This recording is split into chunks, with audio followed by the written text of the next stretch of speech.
Okay, here we are at the Deschutes Brewery for the anniversary.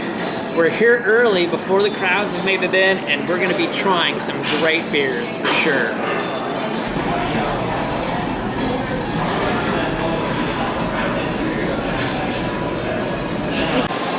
We've got the 25th anniversary reserve sample tray today, which includes, of course, the long-awaited Black Butte XXV, the 25th anniversary Black Butte Ale. We have the Black Butte XXIV, last year's, which was fantastic. We have the Black Butte XX2. Yeah, they don't have the 3, but the 2. We have the Black Butte XX1, so 21. This is a coveted beer by many.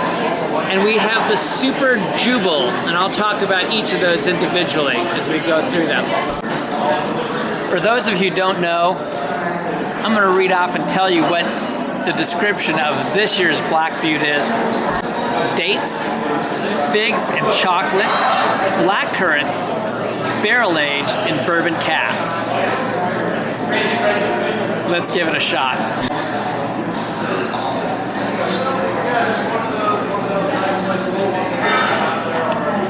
Wow.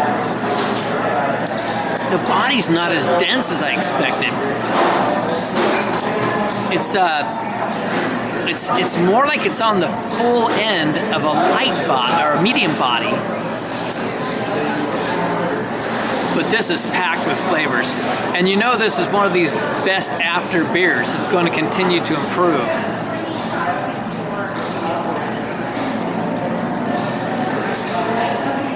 Oh my God. All right. And you sure do get both the dates and the figs in this beer.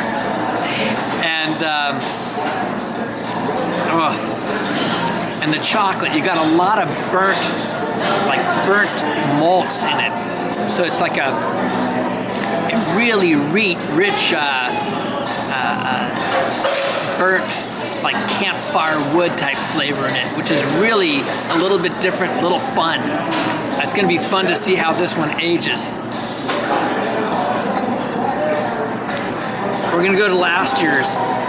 The XXIV, which I really love, has Artisan dark chocolate nibs, Deglete dates, and Mission figs.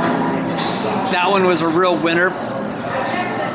Now, it always ages different in the kegs as opposed to in the bottle.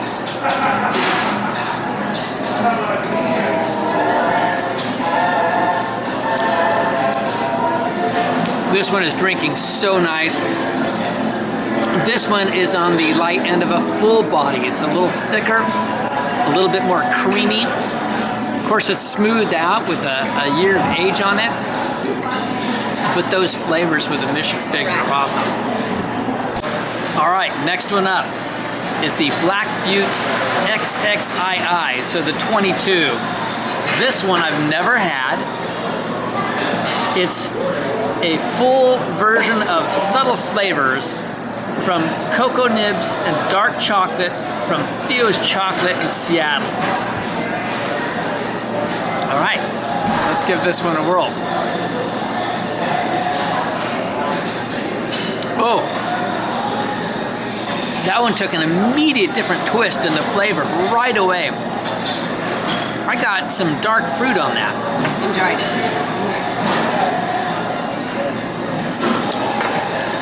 I almost get like a hint of a balsamic vinegar on that. Probably, you know, an aging aspect, but it is more chocolate, or variations of chocolate, I should say. It's an interesting one. It's good. I don't think it's good as the previous two.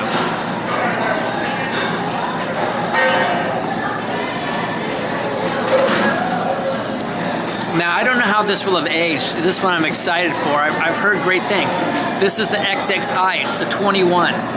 3 types of chocolate malt, 3 varieties of Northwest hops, cocoa nibs from the Dominican Republic, and locally roasted Ethiopian coffee. I'm excited to see.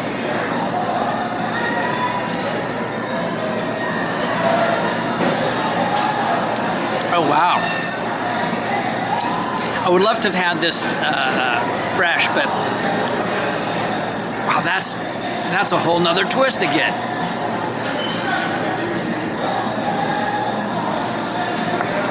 That Ethiopian coffee really changes it up dramatically in terms of the flavors that are coming through. And you can tell you've got all these great chocolates and so forth. Really nice, really fun to have the coffee. A little bit of just a hint of like a charred roast malt in there.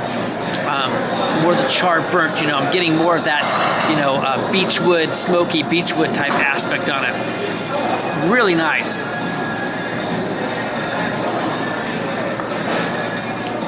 Wow, well, that's fun.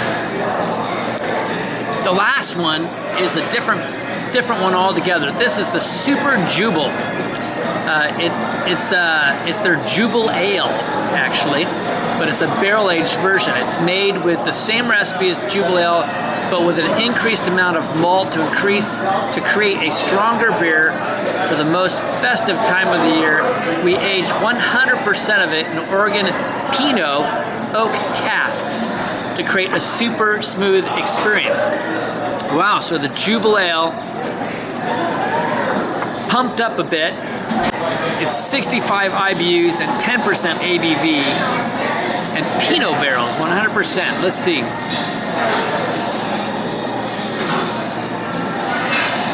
Well, that's fun.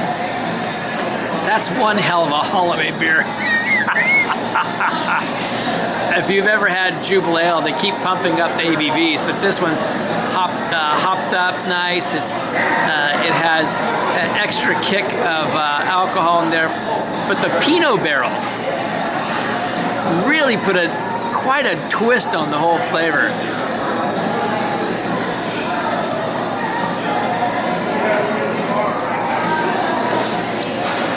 I know Pinot. I live in Oregon. We do Pinots. You can absolutely get that Pinot Noir flavor. Really nice. You get the oak on it. Wow, that's a fun beer. You know, I got some great food here. They've got some special dishes.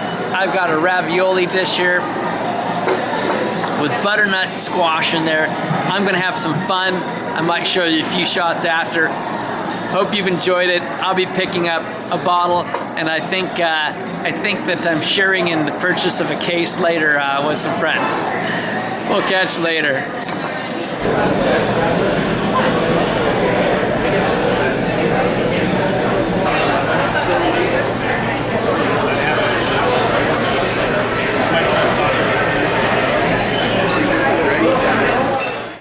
Okay, I'm back from the Deschutes 25th anniversary celebration with the Black Butte XXV, the 25th anniversary Black Butte Ale that was released. Boy, some rich food and some very rich beer. The missus drove down, had lunch with me, and drove me back. Thank goodness for that. Oh, and yes, I have a coveted bottle right here, of course, but I don't even get to drink this one. I'm sending this one off to a friend. I will be getting some in, of course, and I'm going to be buying a case with some friends, and we'll be splitting that out at a discounted price through Christian. So that's very cool. And of course, I've got the shirt. Yeah, indeed. Fun time. Really great. I got to tell you, though, one of the best beers was the Jubel Ale on 100% Pinot Noir barrels. They don't bottle it. You can only get it down there on special times, and it was amazing, just off the charts. I also heard that I never tried, there was a special party where they had the Dissident on Pinot Noir barrels, 100%. Oh, Lord, I would love to have had that. So yeah, I had some fun talking to some of the people there. So what I'm gonna say, what's the conclusion on the XXIV, the Black Butte? No conclusion. I'm going to come back, and this is going to be reviewed later again as a separate review. It'll be a while before I can get that case. The fact is that personally, off the tap, I liked the XXIV better than the XXV. I like the 24 better than the 25. but I admit I have a bit of a sweet tooth. And I talked to one of the gentlemen next to me that goes to all the releases just as I do. We've been at many functions and never met. Nice guy. And he and his wife or significant other really liked this year's much better. So who's to say what you're gonna like best? But the one thing that I can tell you very confidently is that the bottle-aged versions taste quite often a bit different than those that are on keg, you know, those on tap. And so I'm really excited to maybe age this a little bit. It does have the best after June 11th of 2014. So they're encouraging you to age this for a year as usual. And of course, I'll get a bottle in and I'll try it right away, and then I'll set some bottles aside to try again later. But wonderful beer nonetheless. I did get to try, as you saw, the 21 XXI. Great beer, and everything changes so dramatically when you have food and taste it. I have to say that with food, the 21 was quite amazing how much character and chocolate and things were still in that beer. I can see why so many people love that beer. I did not get to try that when it came out. What a disappointment. But it was still drinking quite nice, again, paired with food. So anyway, I'll just call that the conclusion. I had a fun time. Look forward to finding the Black Butte 25th anniversary ale in your area in the near future. It will start releasing to the stores now. This is Kevin with Clement's Homebrew just saying, life's too short to drink cheap beer, and damn,